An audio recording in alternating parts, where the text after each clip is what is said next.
Well, students, I hope you are fine. Today I am going to take a class on covalent bonding on a covalent structure.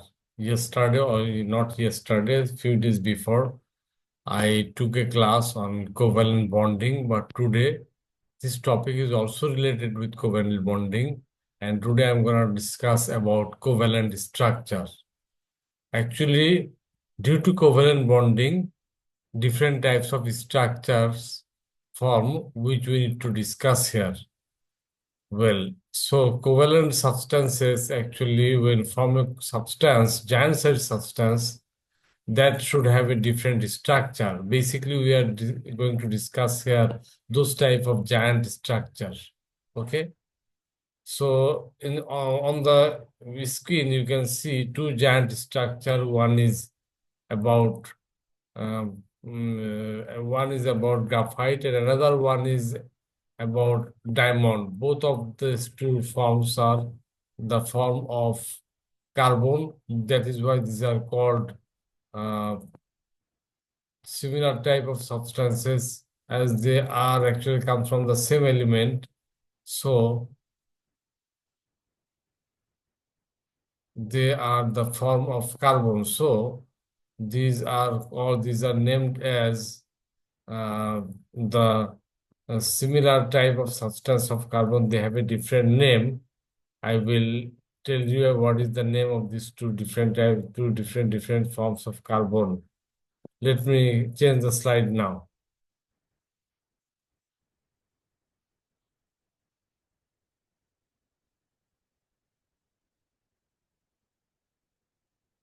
Well, so we are going to discuss about diamond. It is one form of carbon. Here we know that carbon is a group 4 element, so it has four valence electron. That means four outermost shell electron. So get the stability. It it will try to form a covalent bonding by sharing all the four electrons. That means it should have four hands, and by that four hands, it will pick another four. It will share electron with another four electrons of four different carbon atoms. So by this type of structure, they form a very complex tetrahedral structure in where there is no electrons are free. And that is why its melting point and boiling point is also very high. Diamond is in fact the hardest substance of the environment. And it is so hard that even you can use diamond to cut the metals.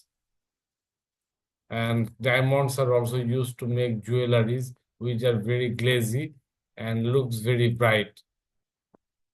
Well, so, and those are very expensive. So let me change the slide to discuss about graphite, another form of carbon, which is now I remember the name, that these are called allotropes of carbon.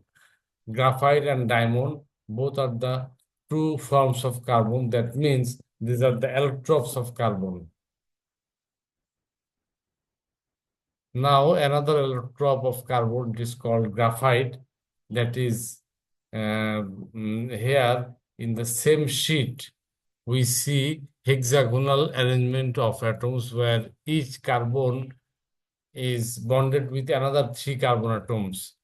So that tend to fulfill its outermost shell electron. That means if it share three electrons, then one next electron, fourth electron will remain free.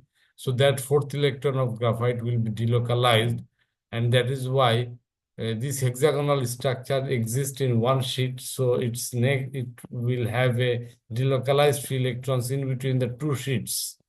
And in between due to the presence of the delocalized electron between the two sheets, there is a kind of intermolecular force which is called dispersion. It is a comparatively weaker type of intermolecular force. That is why one sheet can slide over another sheet. So that is the reason why graphite can be used as lubricant in the industry, and it is capable to conduct electricity as they have a delocalized free electron, and electrodes are made with graphite due to that property of graphite.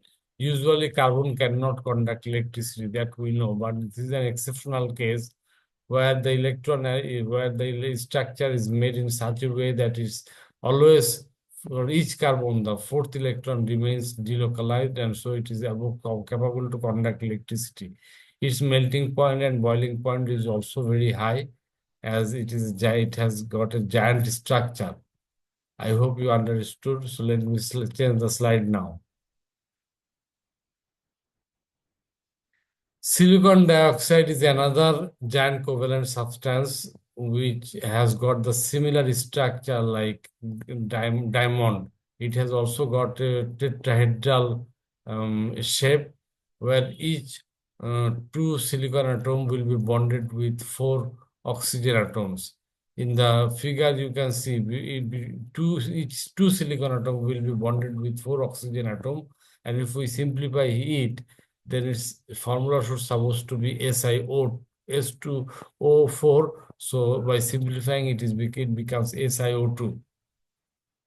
As we know that silicon is group 4 elements, so it should have four hands, and carbon is group 6 elements, so it should have two hands. So if it maintain that valence electron and to get the stability, each silicon and oxygen atom should have the full outermost shell electrons. So it is made the bonding, covalent bonding in such a way that each two silicon atom will be bonded with four oxygen atoms. Its melting point, boiling point is also very high.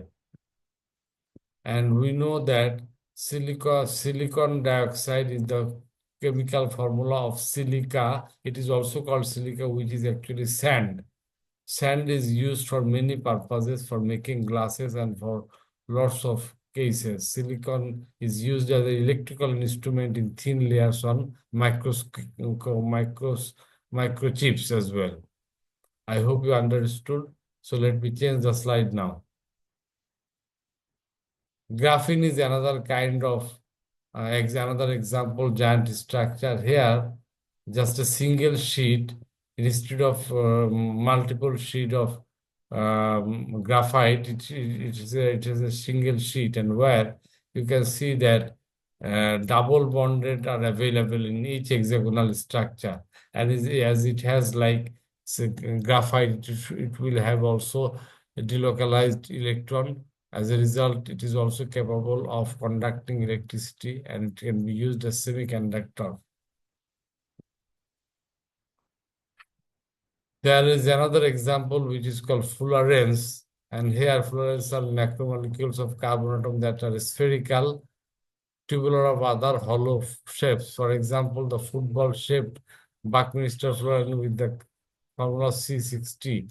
Sorry, it is not a giant structure. This structure is called simple structure because 60 carbon atoms are arranged in such a way that it makes a molecule. So it can be considered as giant structure as the number of atoms are limited, that is 60. So we can see by the mixing of hexagonal and pentagonal structure, the Buckminster fullerene, the structure is formed.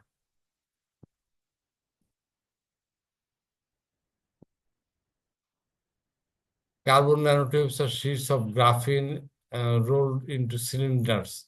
You can see that graphenes, by using graphenes, by rolling it, carbon nanotubes are sheets of graphene rolled into a cylinder. So that type of cylinders are used for carbon nanotubes. For their size, they have a very high tensile strength and can be used in strengthening materials. The properties of fluorines and carbon nanotubes make them useful in electronics and materials and potentially in medicines. So that's all for today, students. I hope you understood. And if you have any question, please let me know it. You can ask. Thank you very much.